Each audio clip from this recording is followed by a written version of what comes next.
Olá, mamães! Já estamos ao vivo, esperando a doutora Gisele. Vamos começar a nossa live. Para quem não sabe, doutora Gisele, ginecologista e obstetra, vai falar com a gente sobre amamentação. Estamos esperando o pessoal entrar. Vamos entrando, mamães. Vai ter muita informação. Estamos aguardando a doutora Gisele entrar aqui. Ela vai entrar, nós vamos falar sobre amamentação, todo o preparo, todas as dúvidas. Mulherada, preparem suas dúvidas aqui para falar com a doutora Gisele. Vamos ver se ela entra aqui. Eu vou chamar a doutora Gisele para entrar. Vamos lá. Gisele, estou convidando. Ela já vai entrar aqui para falar com a gente. Vamos lá. Mulherada, vamos entrar, vamos aguardar. Olá! Oiê, tudo bem, Paula? Tudo, e você? Tudo certo. Obrigado pelo Bem- convite, viu? Bem-vinda, Gisele, aqui. Obrigada. Bem-vinda, para nós é uma honra ter você participando aqui da nossa live. Eu gosto de falar que é muito importante que as grávidas tenham informações sobre a amamentação e ninguém melhor como uma profissional como você para nos ajudar, né? Porque o pediatra, ele cuida muito do bebê, cuida do que é bom para o bebê, a nutrição, tudo que a gente vai dar. Agora, quem que cuida da mãe, né? É Como a gente verdade. prepara um enxoval para gestante, eu sempre fico preocupada com isso. Quem é que vai cuidar das mamães? Então, é o obstetra que cuida, certo? Sim, é a gente que cuida da mamãe, né? Tanto quando ela quer se preparar para engravidar, daí durante o pré-natal e, claro, depois do parto também é importante, né? O apoio todo aí vira de obstetra para ginecologista, mas a gente está junto ali com a paciente apoiando, vendo a parte da mama, ajudando na amamentação, em conjunto aí com os demais profissionais, às vezes enfermeira da amamentação, em conjunto com o pediatra, né? Eu acho que é uma equipe. É uma equipe, é toda uma estrutura, né? A mãe merece essa Exatamente. estrutura, né? Exatamente, exatamente. E começando assim, então vamos lá. Quando você está passando pelo pré-natal com as suas pacientes, tem alguma coisa especial que você costuma fazer? Algumas dicas específicas? Como você ajuda as mamães a se prepararem para a fase de amamentação? Então, eu sempre falo assim, a gestação, por si só, ela já vai preparar a mama para a lactação, para a amamentação. Então, não tem nada que o obstetra faça ali que vai fazer com que a mãe tenha mais ou menos leite, né? Mas eu sempre coloco alguns pontos aí cruciais para a gestante. Primeiro, uma boa hidratação e uma nutrição adequada. É essencial que a gestante esteja bem hidratada e bem nutrida. Segunda coisa, a gestante tem que entender que a mama vai se preparar. E uma das fases de preparação da mama, o que é? A mama vai ficar mais túrgida, ela vai ficar mais inchadinha, né? Então vai aumentar o número de sutiã. Então, um sutiã adequado, ele é essencial. Porque um sutiã, por exemplo, a mãe usa 40 e foi para 44, o sutiã 40 não vai acomodar melhor essa mama. Então, onde ela começa a ter dor na mama, a mama fica um pouco disforme. Então, acho que isso é essencial. Um sutiã que acomode melhor a mama, tá? Um sutiã que tenha sustentação. Sempre falo isso, sutiã com alça larga, isso é importante desde o começo, desde a gestação, um sutiã adequado é importante. Falei da nutrição e da hidratação, e eu acho que outro ponto crucial aí é a hidratação da mama. Algumas pacientes me perguntam assim, o que a gente faz? A gente pode passar bucha vegetal, passa o óleo, o que eu faço? Eu acho que não, é só hidratar só mesmo com um sabonete neutro. E a mama, eu falo que ela auto se hidrata. Por quê? A gente tem algumas glândulazinhas sebáceas na auréola que elas mesmas produzem a secreção que vai hidratar essa região. Então não precisa ficar passando pomadinha na gestação, nada disso. A mama, ela auto se hidrata. Essa história de passar coisa áspera para fortalecer o bico é mito? É mito. Eu sempre falo assim, que não existe calejar uma região que é tão delicada e que o nenê vai ter contato com ela. Então não existe isso. Então essa história de passar a bucha vegetal, rodar o bico do seio, a gente não orienta. Eu vou te explicar o porquê. Cada vez que você fica rodando o bico do seio, estimulando durante a gestação, você estimula a liberação de um hormônio chamado ocitocina. E a ocitocina, ela tem como ação contração uterina. Então, essa paciente pode ter mais cólica, cuidado aí com o trabalho de parto prematuro, né? E a Entendi. esfoliação com bucha vegetal, você causa microescoriações no mamilo. podendo entrar ali bactéria e podendo dar uma mastite antes da mulher ganhar o neném. Então, a mastite não é só para pós-lactação, depois do parto. Você pode ter mastite durante a gestação. Nossa, que loucura. É, É, não tinha ideia. Tá vendo como o mito não ajuda nada mesmo, né? não ajuda em nada. Então, assim, as orientações são básicas durante a gestação. Hidratação de maneira adequada, lavar só com um sabonete neutro, ou deixar a mama próprio se hidratar, né, com os glândulazinhas que eu te falei, ou uma hidratação básica com um creme ou com óleo normal. Hidratação e Uhum. nutrição materna e um sutiã que acomode melhor a mama, porque vai ter uma mama mais, né, maior, mais edemaciada. Então, esses são os 3 Uhum. passos para desenvolvimento da mama aí durante a gestação, que eu acho que são dicas para as pacientes gestantes. Entendi. E aí, bom, mas aí vamos lá, passou a gestação e aí chega aquela hora, né? Aquela hora mágica, entre aspas, do parto, né? Uhum. E aí, e os primeiros dias são muito importantes, né? Para aquela adaptação da amamentação, o neném não sabe mamar, a mãe está emocionalmente alterada, tá alterada assim, né? Ela está mais sensível, ela fica insegura, deve dar aquela sensação que não vai conseguir. Então, eu queria saber, assim, psicologicamente e assim, emocionalmente e tecnicamente, como você chega a interferir, chega a participar desse momento com as suas pacientes? Sim, o pós-parto é um momento muito difícil, né? Eu falo que é um turbilhão de emoções, hormônios ao mesmo tempo, e é aquele sentimento, e ainda tem também o pós-parto, né? Independente da via de parto, foi cesárea ou normal, né? Você tem a recuperação da paciente, modificação corporal, acho que tudo isso é muita coisa ao mesmo tempo, né? E um nenenzinho ali, o maior amor do mundo que ela tá conhecendo ali, e eu acho que é tudo junto, né? Então eu acho que sim, o obstetra tem que participar desse momento, até mesmo para ajudar. Eu acho que uma rede de apoio em casa é essencial, né? Porque eu sempre falo assim, não tem como uma mãe ter 100% aleitamento materno se ela não tem uma rede de apoio.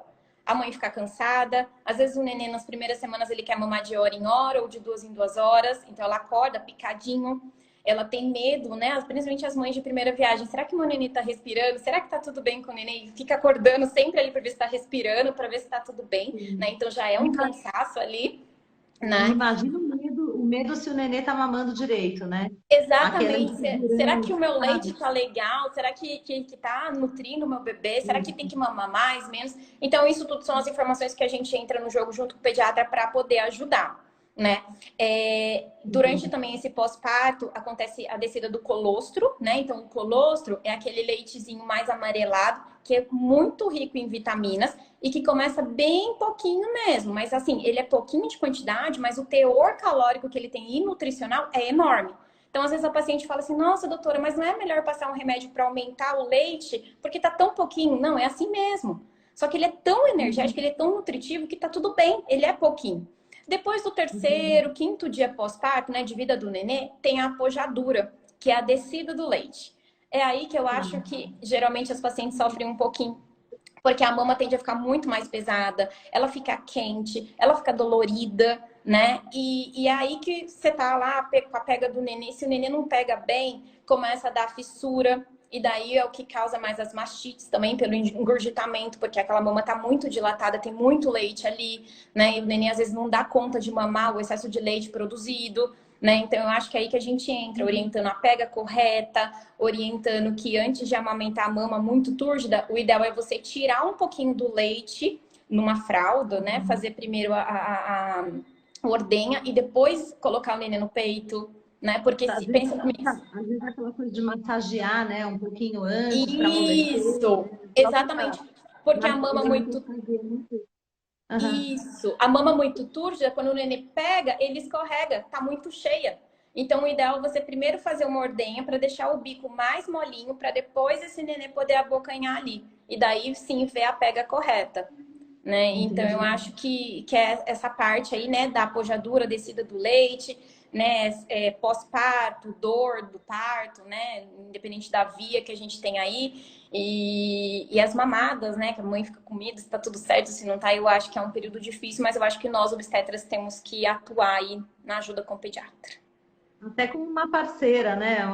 Com Aquele certeza. apoio psicológico mesmo, né? É, Você nem precisa falar assim, tá exatamente. tudo bem, vai em frente, esse tipo de apoio, né?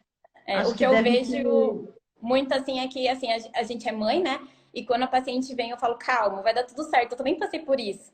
Todo mundo passa, calma, vai dar tudo certo. Eu acho que é isso às vezes que a paciente precisa ouvir, né? Que quando a gente fala isso, a paciente, o semblante dela muda e fala assim, vai dar certo, né? Eu acho que é aquela força, né? Entre mães, talvez. Aquele vínculo de mãe com mãe faz toda a diferença, né? Com Toda diferença. certeza. E aí, agora vamos falar um pouquinho do preparo assim de enxoval, porque eu acho que uma dúvida, pelo menos que as nossas clientes têm, né? Elas chegam às vezes na loja perdidas. Então manda um recado para tentar comprar na loja online. Então, assim, elas ficam perdidas, você não sabe qual sutiã escolher. Hoje em dia o mercado tem N modelos de sutiã, tem com bojo, tem bojo, tem meia taça, tem triângulo, tem. Então, assim, elas ficam completamente perdidas com relação a modelo e com relação a tamanho. Então, assim, como que elas poderiam começar? Eu tenho uma opinião, mas eu quero saber a opinião médica. Sim, é que nem eu falei, eu acho que o primeiro passo aí para começar é um sutiã adequado, que a gente já começa isso na primeira consulta pré-natal, que eu falo com elas. Porque a mama já tá crescendo, a mama tá distendida, já tá dolorosa, então tem que ter o quê? Um sutiã que acomode melhor a sua mama, né? Às vezes a mama, às vezes não, ela vai crescer durante o pré-natal. Então eu acho que o tamanho do sutiã, ele vai modificar. Então isso a paciente tem que ficar muito atenta. Então se ela usa 40, ela não vai ficar usando 40, isso vai mudar. Então ela vai ter que comprar novos sutiãs que acomode melhor essa mama. Outra coisa, então, é a alça larga, né? Para dar uma estruturação para a mama melhor, segurar a mama melhor. A região posterior do sutiã, larga, né? Porque também ajusta melhor aqui na região dorsal da paciente e também sustenta melhor a mama.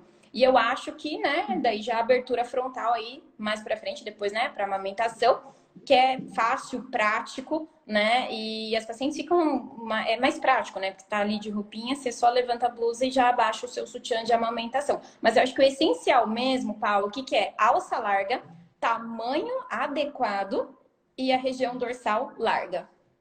Aquele bem larguinho aqui para não formar Aí, aquele pedacinho assim isso, escapando, isso. né? Exatamente, porque às vezes o tamanho é menor e fica aquela porção da mama para fora do sutiã, né? E é essa porção para fora do sutiã que às vezes engurgita o leite, que fica mais duro ali, fica empedrado e propicia o desenvolvimento de mastite.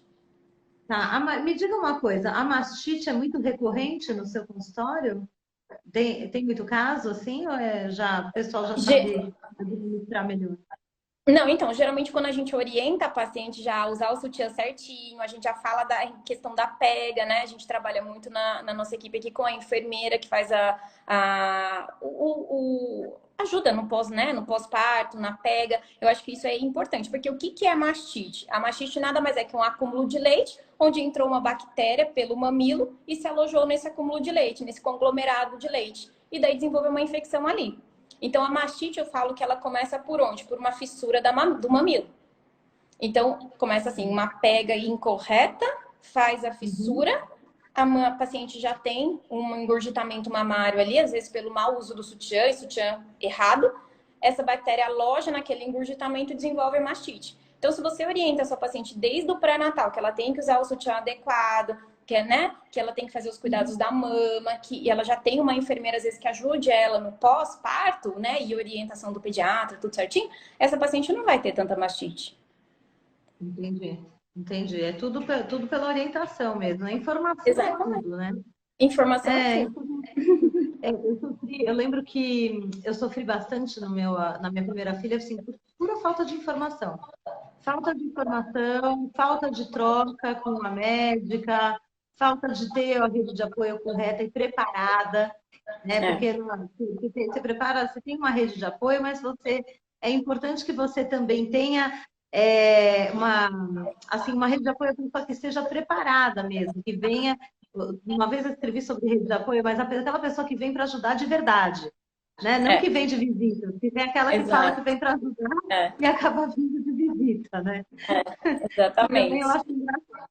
Agora, uma dúvida muito interessante que me ocorreu agora, Gisele, que eu não tinha pensado nisso no roteirinho que a gente pensou aqui. É a dúvida que não quer calar. Engravida ou não amamentando? Agora eu estou falando bem lá na frente. Você já voltou a ter vida sexual depois do parto e tudo. Aí você está naquela fase de amamentação, mas aí vem a dúvida, né? Vai É, na, engravidar, não vai, é seguro, não é? na verdade, a amamentação ela não serve como contracepção. Né? Então, ela não bloqueia a ovulação. Então, sim, é importante a paciente que não quer engravidar no puerpério usar ou um método, né, só de camisinha, que é o método de barreira em toda a relação, ou fazer uso de contraceptivo, porque ela não bloqueia a ovulação. Tem muitas pacientes que às vezes falam assim, ah, mas eu não tô menstruando, então eu não vou engravidar. Não, por parte sim, mas a maior parte não, não quer dizer isso. Tá? Quer dizer que você às vezes não está menstruando, por quê? Porque você tem toda uma alteração hormonal ali que está acontecendo e por isso que você não está menstruando. Mas não quer dizer que você está protegida de gravidez. Então é mito. É mito, né? Eu É, acho interessante a gente falar isso, porque agora também entrando nessa história dos mitos, é muito mito sobre a amamentação, não? Nossa, muito. é para deixar a cabeça de uma mãe louca, né? É, Gente, é, eu acho é. engraçado. O principal mito, estou de olho no nosso horário aqui, o principal mito que eu acho é a alimentação, né? Porque tem a alimentação saudável que você tem que procurar durante a amamentação, e agora tem aquele monte de coisa, né? Canjica, chá da mamãe, é, É. cerveja, e a Ah, história é. da cerveja. Cerveja, tudo isso é mito. Né? É tudo! Tudo. Eu falo assim, quando o paciente me pergunta, ah, mas o que a gente pode fazer para aumentar o leite, né? Eu sempre falo assim, o maior estímulo para a produção do leite é o próprio nenê sugando. A própria Acabou. sucção e a retirada do leite, né, pela sucção do nenezinho, é a principal estímulo para a produção do leite.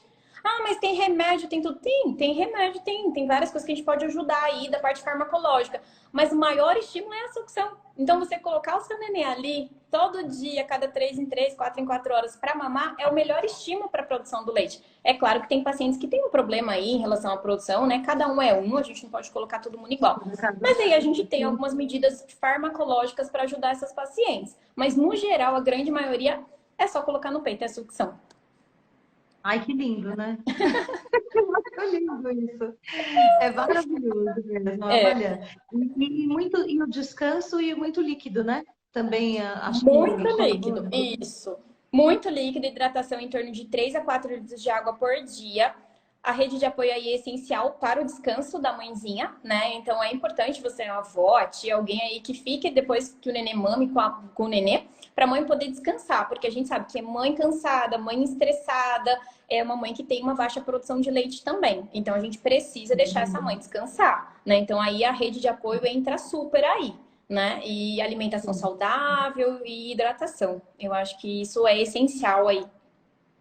Sim, amanhã nós vamos falar com uma nutricionista Ah, top que que vai delícia! falar sobre essa parte de nutrição, que eu acho Isso é super importante essencial. mesmo.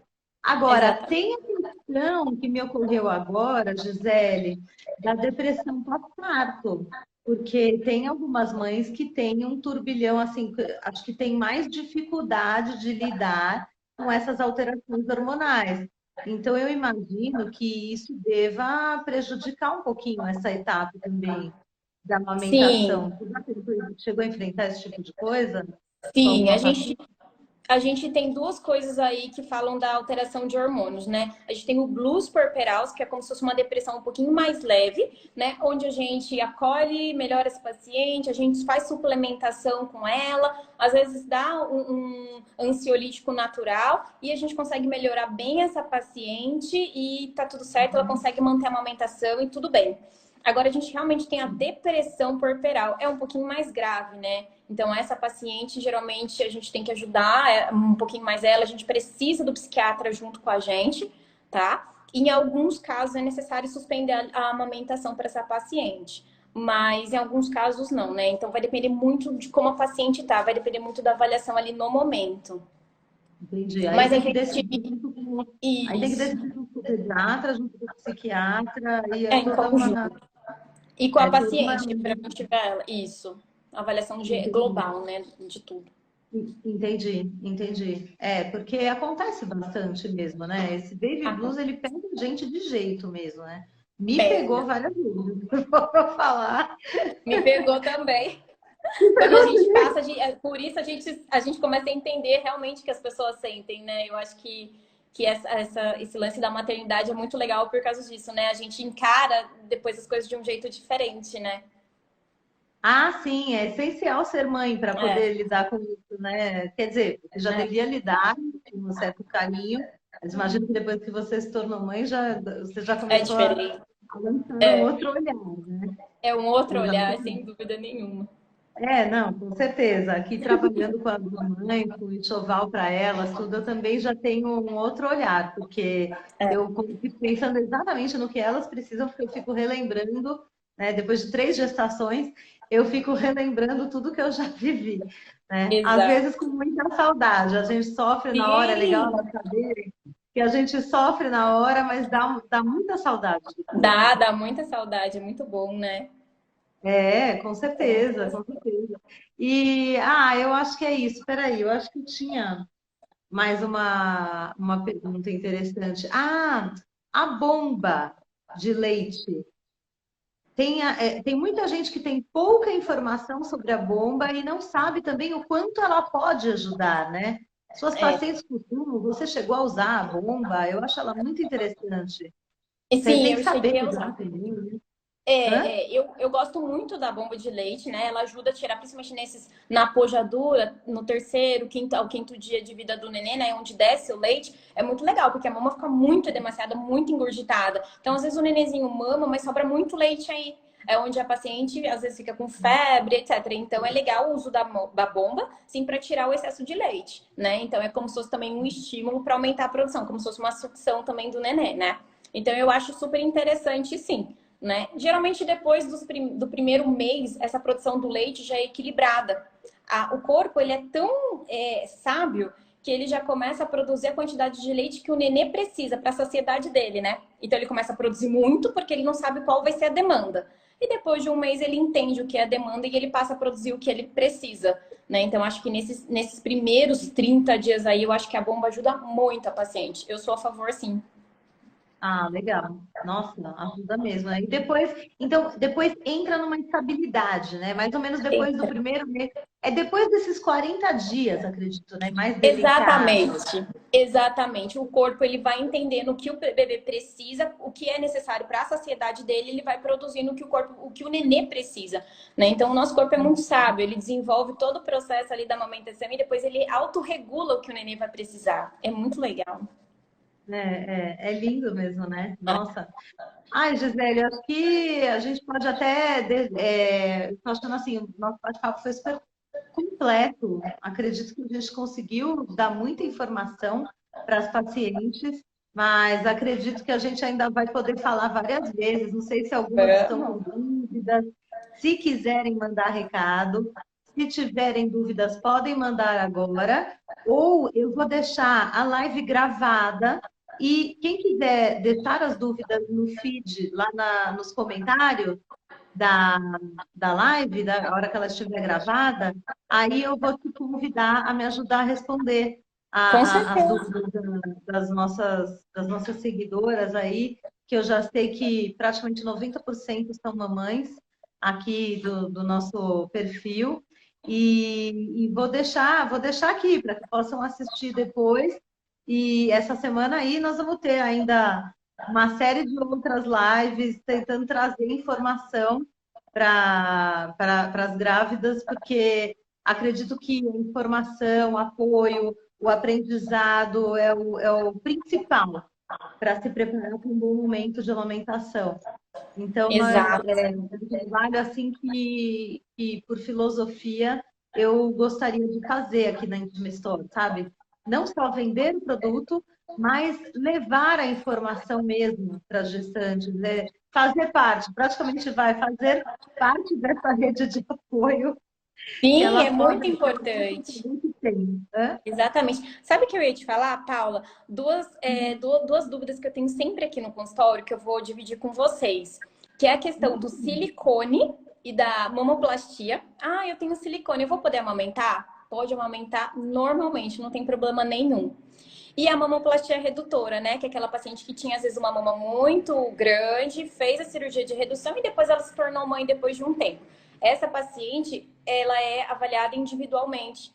Porque dependendo da cirurgia de redução, a gente tira uma parte das glândulas, né, do tecido mamário. Então, isso pode impactar, sim, depois no aleitamento. Né? Então, é uma pergunta que eu sempre vejo. Ah, doutora, eu tô pensando em fazer cirurgia de mama. Isso vai impactar? Então, silicone não. Mas a mamoplastia redutora, como tira tecido mamário, pode ser que sim. Daí a avaliação é individual. Ah, entendi. Aí realmente pode acontecer de prejudicar a produção do leite, Sim, porque tecnicamente. o cirurgião plástico tira uma parte do tecido mamário e com isso leva o ducto que leva o leite. Você sabe que hora que engraçado você está falando? Eu vou até me usar como exemplo para as nossas mamães. Eu tive cirurgia de mama, porque eu tive fibroadenoma. Sei. Então, eu demorei muito. Foi na terceira filha que eu fui descobrir. Mas eu tinha uma cirurgia que tinha interferido num ponto X específico e eu não entendia por que eu não ia, né? Não dava certo. Eu falava, mas como que é mito? Mas é mito, produção de leite, mas você produz, então, mas por que eu não, né?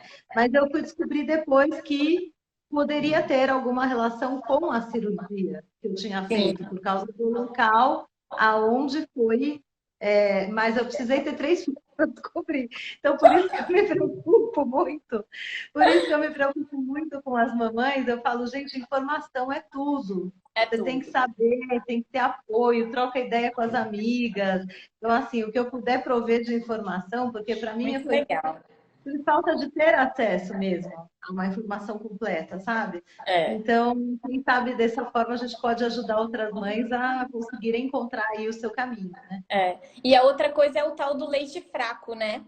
Que a paciente sempre fala, ah, será que o meu leite tá fraco, né? Então eu sempre falo assim, não existe leite materno fraco. Leite materno é o melhor alimento para o bebê até os 6 meses. Se possível, exclusivo, só leite materno. A gente tem dois tipos de leite. A gente tem leite anterior e leite posterior. O leite anterior é o que sai nas primeiras sucções, que é aquele leite mais aguadinho, vamos colocar assim, que seria com alto teor de água. E o leite posterior, que é o que vem depois, ele vem um pouquinho mais rico em gordura, que é o leite que nutre o nenê, que engorda o nenê. Então, por isso que é importante sempre falar para as mamães, quando forem amamentar, terminar de amamentar uma mama inteira e depois ir para outra. Porque às vezes ela coloca na, sei lá, na mama esquerda, mamou um pouquinho, ela vai sugar, o nenê vai sugar só o leite anterior, que é rico em água, e ela não termina, fala, já amoleceu essa mama, agora eu vou passar para essa. Então ele só sugou o leite anterior. O posterior, que é o rico em gordura, não deu tempo. Então por isso que é Tá. importante. Primeiro faz tudo numa mama e depois vai para outra mama.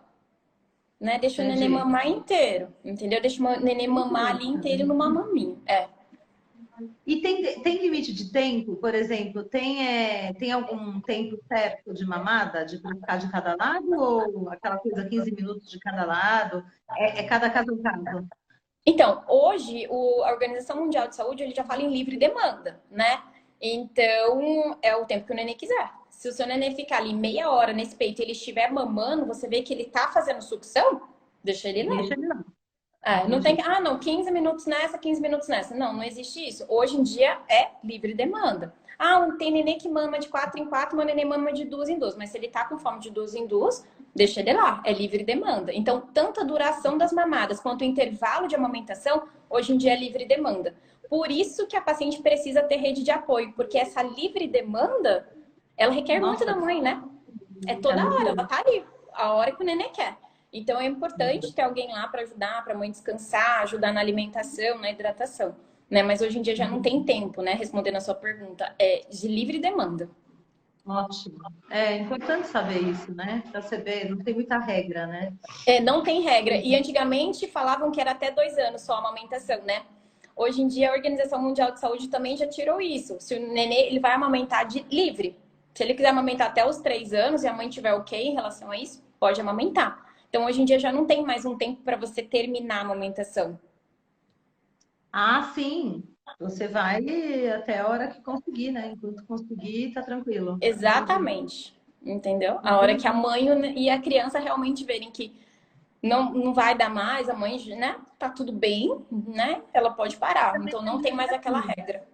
E também é livre assim, é lógico, sem exagero, né? Tem mães que têm que entrar no ritmo de trabalho É, insano depois de um certo tempo e, coitada, às é. vezes fica com aquela culpa, né? Aquela culpa Exatamente. de voltei para o ambiente de trabalho e agora, sei lá, já amamentei 1 ano, 11 meses, sei lá, já dei toda a nutrição, meu filho já está comendo. E tem horas que não consegue ir em frente mesmo, acho que pelo próprio ritmo do trabalho, né? É, Então, exatamente. isso também é meio livre também. Agora, hoje em dia, É.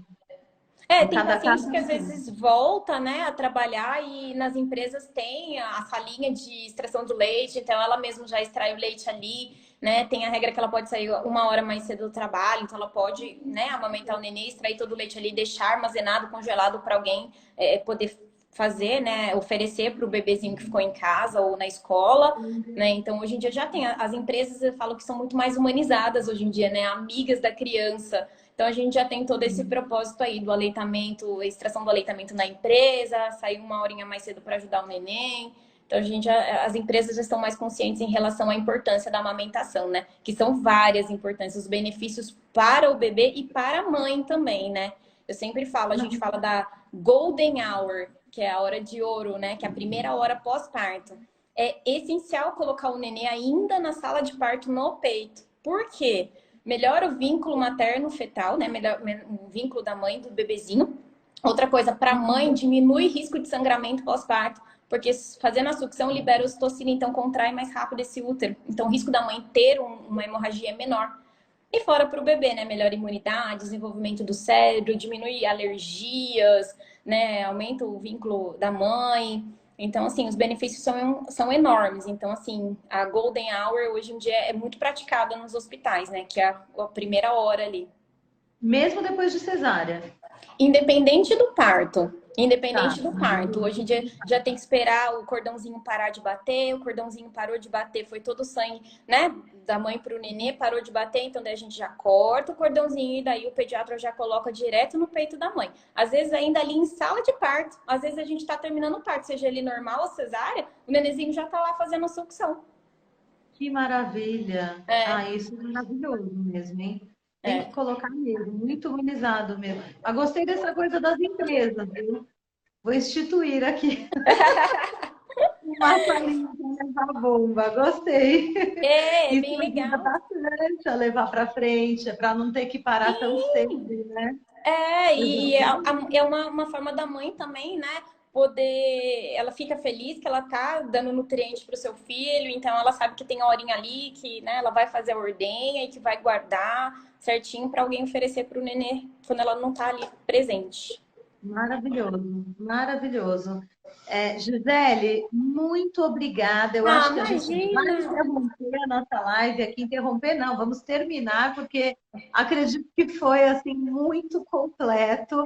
A gente até se preparou, fez um roteiro, mas o que a gente mostrou agora foi muito mais bacana, viu? Ah, que legal, Paula. Eu que agradeço o convite, viu? Muito obrigada. Estamos à disposição aí. Quem tiver dúvidas, deixa no feed, conforme a Paula falou, que a gente vai responder tudo aí para vocês.